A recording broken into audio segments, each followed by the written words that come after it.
নমস্কার। নমস্কার। কেমন আছেন? মাছ মিষ্টি মশালা মাছ মোর ওয়েলকামস ইউ। আজকে কোনো রেসিপি না, কোনো রান্না বান্না না, আজকে একটু গল্প করতে এসেছি আমরা। বলো। রান্না বান্না আজকে আমরা কিছু নিয়ে আসিনি। আপনারা আমাদের যে সহযোগিতা করছেন, আমাদের সাপোর্ট করছেন, আমাদের তো সেটা ভীষণই ভালো লাগছে। এইভাবেই আপনারা আমাদের পাশে থাকবেন।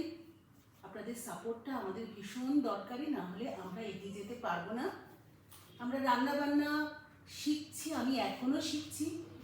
আমার দিদি শাশুড়ি, আমার মামুনি মানে আমার শাশুড়ি মার কাছ থেকেই আমি রান্না বান্না শিখেছি। আমি বিয়ের আগে কিন্তু কিচ্ছু করতে পারতাম না, একটু জোরে বলো। কিচ্ছু করতে পারতাম না, এখন শিখছি, এখনো শেখা জারি থাকবে। এবার তুমি বলো। এই আমাদের ক্ষুদ্র প্রয়াস যে রেকগনিশন বেরিয়েছে এই ম্যাগাজিনটা, অনেকে দেখেছেন সোশ্যাল মিডিয়ায়। এই স্টেটসম্যান ভিন্টেজ কার র্যালি যে ম্যাগাজিনটা রিলিজ হয়েছে, তাতে একটি সুবৃহৎ আর্টিকেল বেরিয়েছে আমাদের ছবি টবি দিয়ে। তাতে ওল্ড ফ্যাশন ফুডস নাম দিয়ে এতে বেশ কয়েকটি রেসিপি, মাটন বিরিয়ানি, আম কাতলা, আমার মায়ের দেশ ময়মনসিংহ একটি স্পেশালিটি আম কাতলা, আর লাল শাক, এগুলো বেরিয়েছে। তো এখানে মানে এগুলো খুবই, মটন বিরিয়ানি তো আজকাল মানে বাঙালি স্টেপল হয়ে গেছে বলতে গেলে। আর লাল শাকটা একটি ঐতিহ্যপূর্ণ খাবার, আগে বিয়ে বাড়িতেও সার্ভ করা হতো, এখনো করে, আমি দেখেছি অনেক জায়গায় করে, বিশেষ করে গ্রাম বাংলার দিকে তো করেই। হ্যাঁ, গ্রামের দিকে বা একটু মফস্বলের দুপুরের মেনুর মধ্যে থাকে হয়তো। তো সেভাবে আমরা চেষ্টা করছি একটু ট্রেডিশনটাকে মেনটেন করতে, ঐতিহ্যটা ধরে রাখার জন্য, কারণ এগুলো আস্তে আস্তে বিলুপ্ত হয়ে যাবে, থাকবে না। আগে মানুষ খাতায় লিখে রাখতো, ডায়েরিতে লিখে রাখতো, এখন আমরা এটা ডিজিটালি প্রিজার্ভ করার চেষ্টা করছি। যাতে আপনাদের এই যে সাপোর্ট এবং এই যে কনস্ট্যান্ট এনকারেজমেন্ট যেটা আপনারা দেন বিভিন্ন কমেন্টস করে, শেয়ার করে এবং অবশ্যই সাবস্ক্রাইব করে, এটা আমাদের আরো উদ্বুদ্ধ করে।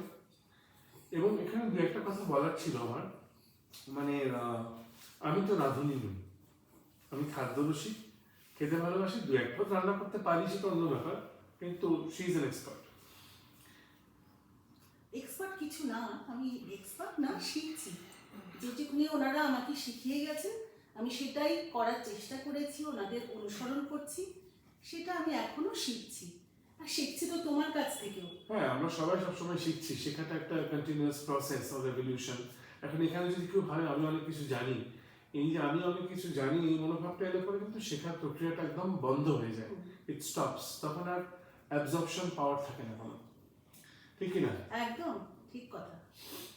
আমরা আমরা আমাদের গণ্ডির মধ্যে ভাবি, আমিও ভাবছি আমার বউ সাংঘাতিক রাধে, কিন্তু আরো ভালো কেউ হতেও পারে, তাই না? ভালোর তো কোনো শেষ নেই না, কাজেই ঠিক গান বাজনার ক্ষেত্রে যেটা প্রযোজ্য, যে আমি সাংঘাতিক ভালো গান করি, ও ভাবলো ওর হাজবেন্ড ভীষণ ভালো গান করে, আমার থেকে শতগুণ ভালো গায়ক আছে। কাজেই এইটা ইজ আ অনগোয়িং প্রসেস, যেটা আমরা থামতে দেব না।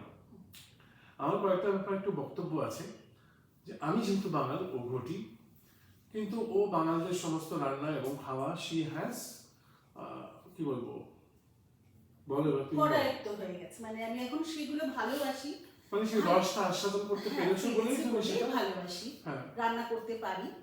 আর সেটা টেস্টটা যদি না থাকে মুখে, তাহলে কিন্তু রান্নাটাও ঠিকঠাক হয় না। জিভের স্বাদটা থাকতেই হবে, সে যে কোনো মানুষের ক্ষেত্রে। আর বাঙাল রান্না বলে যেটা একটা মিডিয়াতে বা বিভিন্ন জায়গায় সব রেস্তোরাঁয় বাঙাল মানে পূর্ববঙ্গের রান্না বলে যেগুলো প্রজেক্ট করা হচ্ছে, ওটা কিন্তু পূর্ববঙ্গের রান্না সমস্ত কিছু নয়। অমুক ভর্তা, মোরগ পোলাও, আরে এটা কিন্তু পূর্ববঙ্গের রান্না শুধু নয়। পূর্ববঙ্গ থেকে যে একটি শ্রেণীর মানুষ, যারা 47-এর আগে পরে 71 সালে যারা they were forced to leave their ancestral homes, এবং পশ্চিমবঙ্গে বা ভারতবর্ষের বিভিন্ন প্রান্তে তারা ছড়িয়ে পড়ে, যাদের বাঙাল বলা হয়, তাদের কুইজিন কিন্তু এই বিভিন্ন রকমের ভর্তা আর সমস্ত কিছুর মধ্যে পেঁয়াজ রসুন দিয়ে রান্না করা নয়। যেমন পশ্চিমবঙ্গীয় রান্নার কোনো বেঞ্চমার্ক ঠাকুর বাড়ির রান্না নয়। কলকাতায় আরো বহু অভিজাত পরিবার ছিল বা আছেন যারা কি রন্ধনপটে এসেছিলেন না, ছিলেন। হ্যাঁ, ঠাকুর বাড়ির মহিলারা ছিলেন শিক্ষিত, হ্যাঁ। তারা সেগুলো লিপিবদ্ধ করে গেছেন, তারা লিখে রেখে গেছেন, সেই কারণে আমরা পাচ্ছি, সাধুবাদ জানাই তার জন্য।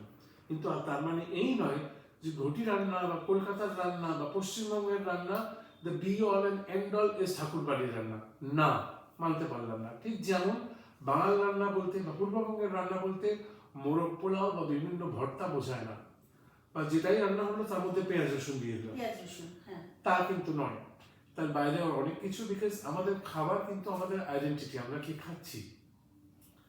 যেমন আমি যে কোচানো ধুতি পরেছি, শাল গায়ে দিয়েছি, এটা একটা বাঙালি আইডেন্টিটি প্রজেক্ট করছে, তো ও শাড়ি পরেছে, আমাদের ভারতীয় আইডেন্টিটি প্রজেক্ট করছে, ঠিক খাবারটাও সেরকম কিন্তু সেটা প্রজেক্ট করে। তো সেটা যদি ভুল একটা মেসেজ যায়, যে আমার মনে হয় সেটা একটু সূর্যে দেওয়া দরকার। বিকজ বহু মানুষের কাছে পূর্ববঙ্গীয় রান্না মানে অধুনা বাংলাদেশের রান্না, তা নয়। যে মানুষগুলো দেশ ছেড়ে চলে এলো, তারা তো শুধু তাদের স্মৃতি নিয়ে আসেনি, তারা তাদের মধ্যে সেই স্কিলটাও নিয়ে এসেছিল। সেই রান্নাগুলো, সেই দেশগুলো, সেগুলো কোথায় গেল, সেগুলো ধরে রাখা, সেগুলো আপনাদের সামনে উপস্থাপনা করা, এটাও আমাদের একটা উদ্দেশ্য। কিন্তু খুব ভালো লাগলো। আর আমাদের বাড়ির সরস্বতী পুজো 51তম এবছর, বিভিন্ন ভিডিওস যাবে, হয়তো এই কদিন একটু রান্নার রেসিপি দিয়ে একটু হয়তো ওলটপালট হবে, হ্যাঁ, তবে শনিবার এবং বুধবার ভিডিওস যাবে। আপনারা সঙ্গে থাকবেন, দেখবেন, কমেন্ট করবেন, শেয়ার তো করবেনই, আর প্লিজ সাবস্ক্রাইবও করবেন। আর সবাইকে তো আসতে বলা তো আমাদের পক্ষে মানে সম্ভব না, আপনাদের নাম্বারও আমাদের কাছে নেই, কিন্তু আপনারা যারা চাইবেন অবশ্যই আমাদের পুজোতেই আসবেন। নমস্কার, ভালো থাকবেন, ধন্যবাদ।